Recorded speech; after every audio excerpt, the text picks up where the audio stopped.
Baik, saya mulai. Assalamualaikum warahmatullahi wabarakatuh. Waalaikumsalam Waalaikumsalam. warahmatullahi wabarakatuh. Yang terhormat Bapak Median Agus Priyadi SPD MPD selaku dosen pengampu mata kuliah Biologi Kelautan. Pada presentasi kali ini, kelompok 1A akan membahas mengenai ekosistem terumbu karang dengan anggota kelompok yaitu ada Aisyah Nabila Antolin dengan NPM 2213024005, Salsabila Azahra dengan NPM 2213024005, saya sendiri Elvira Konita sebagai moderator dengan NPM 2213024007 dan Putriana Nurlaila dengan NPM 2213024025. Next. Baik, pada materi yang pertama mengenai definisi terumbu karang dan karakteristik terumbu karang akan disampaikan oleh saya sendiri. Eh, Definisi terumbu karang. Jadi, menurut ahli geologi, terumbu karang merupakan struktur batuan sedimen dari kapur atau kalsium karbonat di dalam laut, atau yang disingkat dengan terumbu. Nah, dalam peristilahan terumbu karang, karang yang dimaksud adalah koral, di mana koral ini merupakan sekelompok hewan dari filum Cnidaria dari ordo Seclerantina yang menghasilkan kapur sebagai pembentuk utama terumbu karang.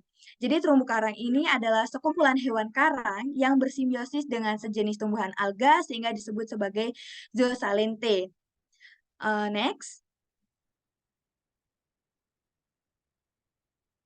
Baik, untuk karakteristik terumbu karang yang pertama, yaitu adalah terumbu karang adalah sekumpulan hewan karang yang bersimbiosis dengan sejenis tumbuhan alga yang disebut juga dengan zooxanthellae. Jadi, hewan koral ini atau dari filum Cnidaria, dia bersimbiosis atau berhubungan yang saling menguntungkan dengan alga sehingga yang disebut sebagai zooxanthellae.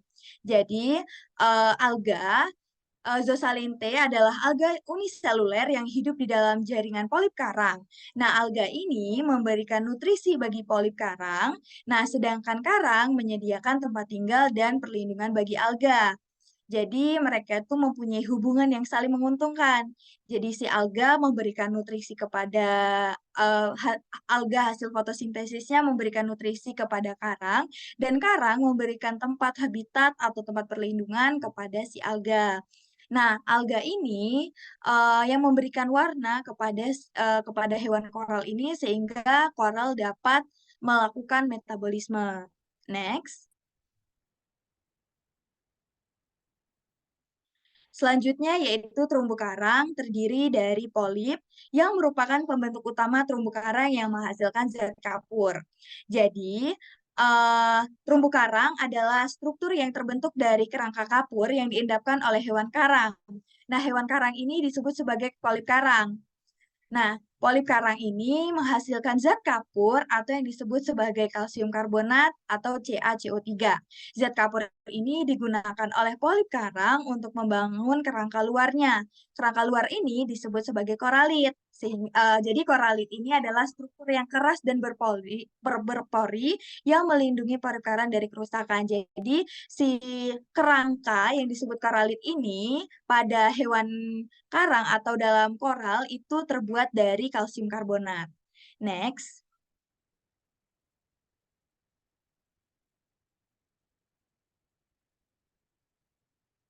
Next. Oke, baik. Karakteristik selanjutnya yaitu terumbu karang merupakan habitat dari berbagai jenis ikan dan biota laut lainnya. Jadi terumbu karang ini adalah salah satu ekosistem laut yang paling beragam dan produktif di dunia. Jadi terumbu karang ini menyediakan habitat dari berbagai jenis ikan, yaitu termasuk udang juga di dalamnya. Nah, ikan terumbu karang adalah rumah dari 25% spesies ikan laut. Ikan-ikan ini menggunakan terumbu karang sebagai tempat tinggal, tempat mencari makan, dan tempat berkembang biak. Contohnya itu adalah ikan Nemo atau ikan badut. Nah, udang juga merupakan penghuni umum terumbu karang. Mereka menggunakan terumbu karang untuk mencari makan dan berlindung dari predator. Selanjutnya ada kepiting. Kepiting juga hidup di terumbu karang. Mereka menggunakan terumbu karang untuk mencari makan, berlindung dari predator, serta tempat menaruh telur dari kepiting ini di terumbu karang. Selain itu, terdapat moluska juga, seperti siput dan tiram yang juga hidup di terumbu karang. Mereka menggunakan terumbu karang tentunya untuk berlindung dari predator dan untuk mencari makan. Bisa next. Mohon maaf, ke slide sebelumnya. Jadi, terumbu karang juga memiliki bentuk dan warna yang beragam atau berbeda-beda. Jadi, bentuk terumbu karang itu dapat berupa atol, barrier reef, atau patch reef. Jadi, bentuk dari terumbu karang yang berbeda-beda dan warnanya yang bervariasi karena warna ini dipengaruhi oleh alga yang hidup di dalamnya.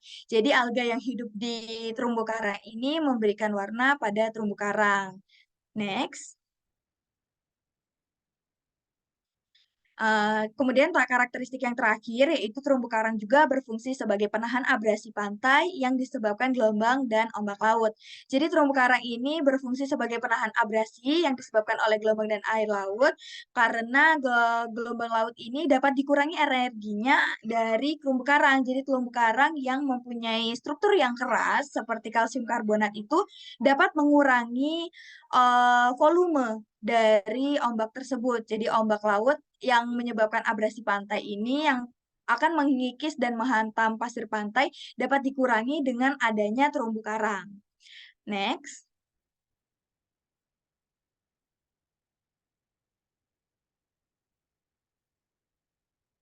Baik, untuk materi tentang contoh terumbu karang akan disampaikan oleh Salsabila Azara. Kepada Salsabila dipersilahkan. Baik, terima kasih kepada moderator. Di sini saya akan menjelaskan terkait contoh dari terumbu karang, yang mana beberapa dari contoh terumbu karang di sini tuh ada Acropora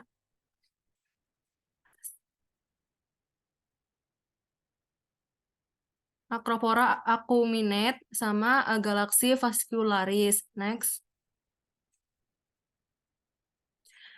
Selanjutnya ada Labophylla coriembosa dan juga Pectinia lactuca. Next. Saya kembalikan kepada moderator. Oke, baik. Terima kasih, Salsa. Materi selanjutnya yaitu karakteristik ekosistem terumbu karang. Nah, yang pertama dari karakteristik ekosistem terumbu karang adalah temperatur. Jadi, laut yang memiliki terumbu karang biasanya memiliki temperatur yang lebih dari 20 derajat Celcius. Jadi rata-rata suhu air dari terumbu karang ini berada pada kisaran optimum pertumbuhan karang yaitu sekitar suhu 28 derajat Celcius sampai 29 derajat Celcius.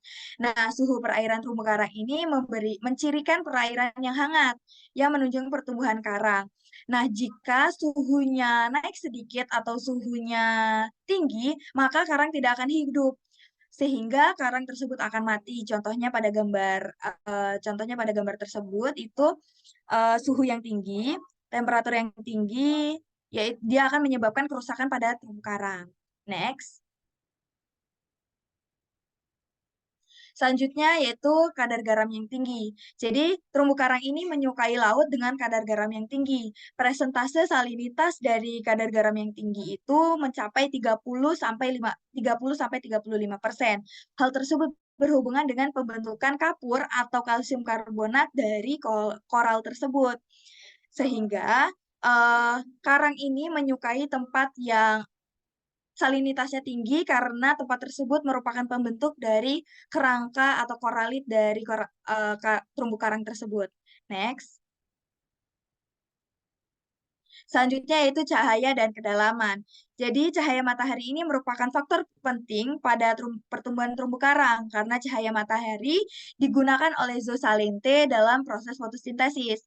Umumnya terumbu karang ini berkembang pada kedalaman 25 meter dengan intensitas cahaya 15% sampai 20% dari permukaan air laut. Next. Baik, untuk materi selanjutnya akan disampaikan oleh Salsabila. Kepada Salsa dipersilakan. Baik, materi selanjutnya dari karakteristik ekosistem terumbu karang yang keempat itu ada gelombang, yang mana gelombang ini bisa berdampak positif maupun negatif bagi ekosistem terumbu karang. Dampak positifnya adalah gelombang ini memberikan pasokan air segar, oksigen, plankton, dan membantu menghalangi terjadinya pengendapan pada koloni ataupun polip karang. Namun, apabila gelombang ini terlalu besar, maka akan merusak dari struktur terumbu karang. Next. Yang selanjutnya ada arus, sama seperti gelombang, arus ini juga memberikan manfaat maupun dampak negatif. Dampak positifnya yaitu arus ini membawa nutrien dan bahan-bahan organik yang diperlukan oleh karang maupun alga simbionnya, yaitu zooxanthellae. Nah, dampak negatifnya arus ini bisa menyebabkan sedimentasi di perairan ekosistem terumbu karang, yang mana sedimen yang berasal dari tanah seperti tanah ataupun lumpur ataupun ada yang di laut seperti pasirnya ataupun kerikil-kerikil itu apabila dia terbawa arus maka akan menyebabkan sedimentasi di sekitaran perairan terumbu karang. Next. Nah, selanjutnya ada sedimen. Nah, sedimen ini tuh memberikan pengaruh yang negatif terhadap ekosistem terumbu karang karena akan memengaruhi pertumbuhan karang. Nah, sedimen sendiri itu kan pengendapan, yang mana apabila sedimen ini berat dan menutupi struktur organ terumbu karang yang untuk mengambil makannya, maka itu akan mempengaruhi pertumbuhan karang yang dapat menyebabkan terumbu karang ini mati, seperti gambar pada slide ini. Next. Selanjutnya adalah substrat. Nah, substrat yang keras itu sangat tepat untuk larva karang menempel dan tumbuh. Nah, substrat ini juga mampu mempertahankan si karang ini atau larva karang ini tuh mempertahankan diri dari hembasan ombak ataupun arus yang kuat. Next. Selanjutnya ada biota ekosistem terumbu karang dan interaksinya. Yang pertama adalah persaingan. Nah, persaingan ini bisa persaingan untuk mencari ruang untuk dia hidup atau tinggal, dan juga persaingan untuk mencari makan. Nah, contoh dari persaingan untuk dia mencari ruang tempat dia tinggal itu ada persaingan antara karang batu dan juga karang lunak. Yang kedua ada predasi. Nah, predasi itu kan hubungan antara memangsa ataupun dimangsa. Nah, contohnya ada ikan pemangsa seperti ikan badut, dia memakan plankton dan hewan kecil lainnya di terumbu karang. Yang ketiga ada grazing. Grazing sendiri itu adalah pengendalian atau pengaturan invasi ruang alga melalui konsumsi ikan herbivore. Contohnya kayak Acanthuridae dan Saccharidae. Yang keempat ada komensalisme. Nah, di mana komensalisme ini kan hubungan satu organisme yang mana satu organisme ini memberikan manfaat, yang satunya tuh ya tidak mendapatkan manfaat ataupun tidak dirugikan. Nah, contoh dari komensalisme pada ekosistem terumbu karang sendiri tuh adalah ikan yang menggali lubang di dasar terumbu karang yang memungkinkan organisme lain, misalnya nih udang, untuk tinggal di dalam lubang tersebut. Yang mana si udang ini kan nggak memberikan manfaat kembali kepada si ikan. Nah, ikan ini juga tidak merasa dirugikan ataupun mendapatkan manfaat. Yang terakhir ada mutualisme. Nah, interaksi mutualisme di ekosistem terumbu karang adalah hubungan antara karang batu dan alga simbionnya, zooxanthellae, yang mana karang ini memberikan tempat tinggal bagi si alga, dan alga ini memberikan makanan untuk si karang. Next. Nah, berikutnya ada contoh organisme ekosistem terumbu karang dan adaptasinya. Yang pertama itu ada ikan karang. Nah, ikan karang ini kan ikan yang berasosiasi dengan terumbu karang sebagai tempat perlindungan dan mencari makan. Nah, warna tubuhnya yang mencolok serta pola yang aneh dari ikan karang ini, apabila ada predator, maka kan dia bisa bersembunyi di sela-sela karang itu. Yang mana karena warna dia ini beragam dan memiliki warna yang mencolok yang mirip-mirip seperti warna terumbu karang, itu bisa kamuflase sehingga predator ini tidak memangsanya. Next. Selanjutnya ada bintang laut. Nah, bintang laut ini memiliki tubuh datar dan bentuk bintang yang memungkinkan mereka untuk bergerak dengan mudah di antara karang dan celah-celahnya. Nah, struktur ini membantu mereka mendapatkan makanan dan melindungi diri dari predator. Nah, di bintang laut sendiri itu ada semacam kayak duri-duri, ini juga bisa untuk melindungi diri dari predator. Nah, bintang laut ini juga dia omnivora, dia memakan kayak tritip dan ikan-ikan kecil yang mana dia bisa membantu membantu jumlah mengendalikan populasi hewan-hewan tersebut pada ekosistem terumbu karang sehingga tidak terlalu meledak gitu. Sekian dari saya kembalikan kepada moderator.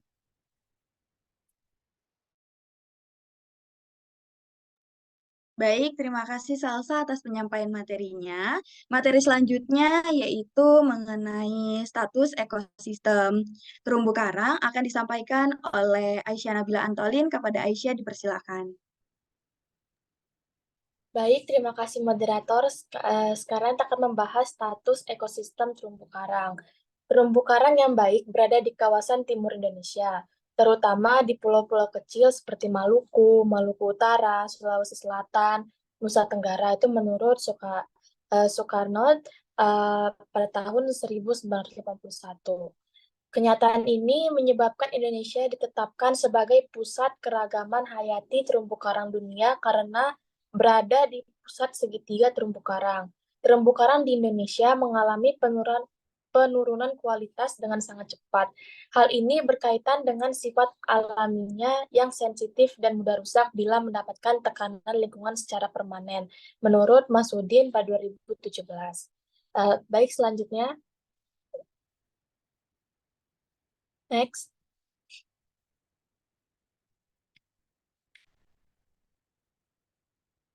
Secara umum, kondisi terkini terumbu karang di Indonesia sedikit mengalami perubahan dibandingkan dengan tahun sebelumnya. Dari total 1.067 site terumbu kategori jelek sebanyak 386 seti atau 36,18%. Terus tuh ada terumbu kategori cukup sebanyak 63 site atau 34,3%. Terus tuh terumbu kategori baik sebanyak 542 site atau 22,96%. Dan kategori sangat baik sekitar 0,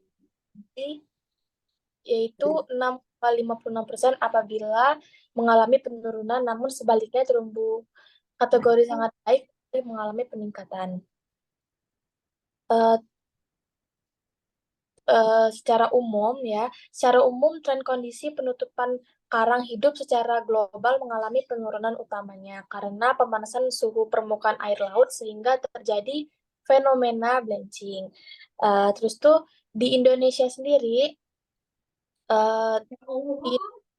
fenomena bleaching terakhir terjadi pada tahun 2015 sampai 2016. Meskipun demikian, tidak semua wilayah Indonesia terkena bleaching yang parah. Dalam hal ini, hanya beberapa lokasi yang tutupan karang hidupnya relatif stabil dan bahkan beberapa site mengalami sedikit kenaikan. Lokasi-lokasi tersebut diantaranya ada di Pangkep, yaitu Spermonde, terus tuh Ternate, dan Biak. Hal ini diduga lokasi-lokasi tersebut adalah tempat di mana aliran massa air mengalir secara kontinu sehingga dapat mengurangi dampak dari peningkatan suhu permukaan air laut. Lalu ada kemungkinan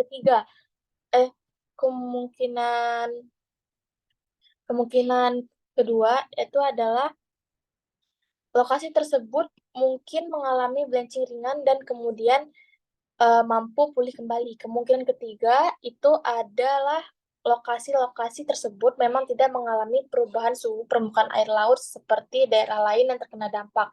Hal ini dapat dilakukan pada saat terjadinya bleaching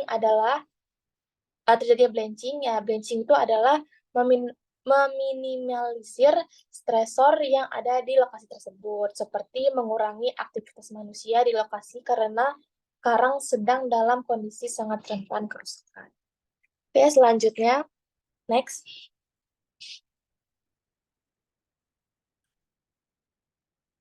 Baik, di sini ada upaya cara melestarikan terumbu karang. Yang pertama itu ada yang namanya identifikasi sumber karang. Langkah pertamanya itu yang sebaiknya dilakukan yaitu melakukan proses identifikasi dan terumbu karang yang akan direhabilitas. Sumber karang dapat diperoleh dari yang pertama itu ada fragmen karang yang terlepas karena proses alami, misalnya karena badai atau arus laut yang kuat. Yang kedua itu ada fragmen karang yang dialami donor koloni karang. Namun, pemotongan ini memiliki akibat buruk pada koloni pendonor, sehingga disarankan pemotongan tidak lebih dari 10% bagian koloni terumbu karang. Yang B itu ada pembiakan terumbu karang. Selanjutnya, yaitu melakukan pembiakan terumbu karang baik dengan cara ex situ maupun in situ. Pembiakan ex situ adalah pembiakan yang dilakukan di daratan. Pembiakan ini ditujukan untuk memenuhi permintaan karang untuk perdagangan. Umumnya dilakukan di ekosistem buatan seperti akuarium. Kalau misalnya dia in situ, perkembangbiakan in situ adalah perkembangbiakan di lokasi atau habitat alami perairan laut.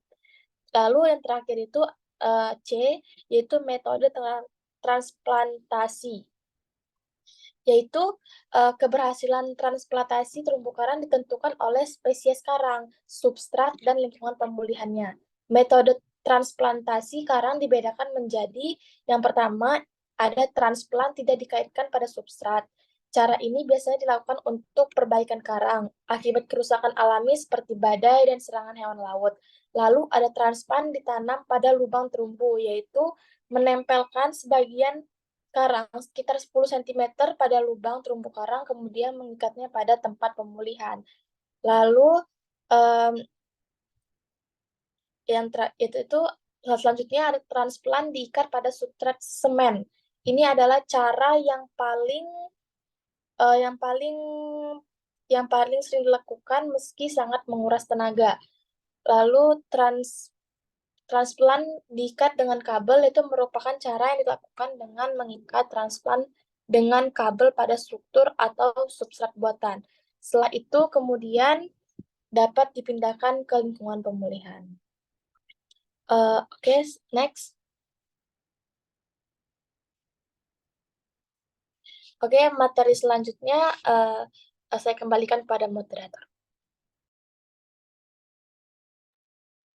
Baik, terima kasih kepada Aisyah Nabila Antolin atas penyampaian materinya. Materi selanjutnya yaitu mengenai fungsi ekosistem terumbu karang dan terumbu karang ada di Lampung akan disampaikan oleh Putriana Nurlaila. Kepada Putriana dipersilakan. Baik, terima kasih kepada moderator. Selanjutnya adalah materi tentang fungsi ekosistem terumbu karang dan ekosistem terumbu karang yang ada di Lampung. Yang pertama saya akan menjelaskan tentang fungsi ekosistem terumbu karang. Nah, fungsi ekosistem terumbu karang ini yang pertama sebagai sumber makanan. Nah, biota kecil dan plankton ini merupakan makanan dari ikan-ikan yang ukurannya lebih besar. Nah, sumber makanan bagi biota laut ini seperti udang, kepiting, dan kerang. Terumbu karang ini menyediakan habitat bagi fitoplankton yang nantinya merupakan sumber makanan bagi zooplankton dan kemudian menjadi sumber makanan untuk ikan-ikan kecil. Nah, ikan-ikan kecil inilah yang nantinya akan menjadi sumber makanan untuk ikan-ikan yang lebih besar. Fungsi yang kedua adalah sebagai pelindung. Sebagai tempat perlindungan bagi hewan-hewan ikan-ikan kecil, sponge, ubur-ubur, bintang laut, dan lainnya. Nah, sebagai pelindung ini yang pertama contohnya ikan karang. Ikan karang ini menggunakan terumbu karang sebagai tempat berlindung dari predator. Ikan karang ini bersembunyi di celah-celah pada terumbu karang. Lalu ada contohnya untuk invertebrata seperti bulu babi dan bintang laut. Ini yang bersembunyi di bawah batu ataupun gua pada terumbu karang untuk menghindari predator. Lalu terumbu karang ini juga sebagai tempat pelindung untuk tumbuhan seperti alga dan juga rumput laut yang menempel pada terumbu karang untuk mendapatkan perlindungan dari arus laut dan juga ombak. Fungsi yang ketiga adalah sebagai habitat asli biota laut. Nah, terumbu karang ini merupakan habitat dan tempat tinggal yang baik bagi 25% dari biota yang ada di laut. Contoh dari biota laut yang hidup di terumbu karang yaitu ikan karang, invertebrata seperti bulu babi, bintang laut, siput laut, alga, dan juga rumput laut. Fungsi yang keempat yaitu sebagai penghalang dari gelombang besar. Nah, sebagai penghalang gelombang besar yang datang ke daerah pantai. Terumbu karang ini berfungsi sebagai pemecah gelombang alami yang dapat melindungi pantai dan juga abrasi. Fungsi yang kelima yaitu sebagai objek wisata. Nah, terumbu karang ini juga sebagai tempat wisata bahari oleh wisatawan lokal maupun mancanegara. Fungsi yang keenam yaitu sebagai sumber obat-obatan. Di dalam terumbu karang ini terdapat banyak bahan-bahan kimia yang nantinya bisa dijadikan sebagai obat manusia. Pada gambar tersebut, ini contohnya adalah spesies Echinacea turbinata yang tumbuh di kawasan terumbu karang yang biasanya digunakan sebagai obat kemoterapi anti tumor untuk sarkoma jaringan lunak lanjut dan juga kanker ovarium. Fungsi yang ketujuh yaitu sebagai bahan baku perhiasan. Nah, terumbu karang ini juga dapat dijadikan perhiasan aksesoris yang memiliki nilai jual yang tinggi. Yang terakhir yaitu fungsi terumbu karang sebagai sarana penelitian dan juga pendidikan. Untuk anak sekolah biasanya tempat terumbu karang ini menjadi tempat yang cocok untuk sarana pembelajaran. Selanjutnya terumbu karang yang ada di Lampung. Nah, jadi di Lampung ini juga banyak tempat wisata terumbu karang, contohnya adalah Pulau Pahawang yang terletak di Kabupaten Pesawaran, Kecamatan Margapunduh. Lalu ada Pulau Sebesi yang terletak di Kecamatan Raja Basa, Kabupaten Lampung Selatan. Ada Pulau Sebuku yang terletak di Kabupaten Lampung Selatan. Lalu ada Pulau Tanjung Putus yang terletak di Kecamatan Punduh Pidada, Kabupaten Pesawaran. Dan yang terakhir contohnya ada Pulau Tegalmas yang terletak di Kabupaten Pesawaran. Sekian yang saya sampaikan, saya kembalikan ke moderator. Baik, terima kasih kepada Putriana Nurlaila atas penyampaian materinya. Terima kasih kepada rekan-rekan saya yang telah menyampaikan materi dengan baik. Semoga materi yang kita sampaikan pada hari ini dapat bermanfaat untuk kita semua. Sekian presentasi yang dapat kelompok 1A sampaikan. Kami mohon maaf apabila terdapat kesalahan dan kekurangan. Saya sebagai moderator pamit undur diri. Saya akhiri. Wassalamualaikum warahmatullahi wabarakatuh. Waalaikumsalam warahmatullahi wabarakatuh.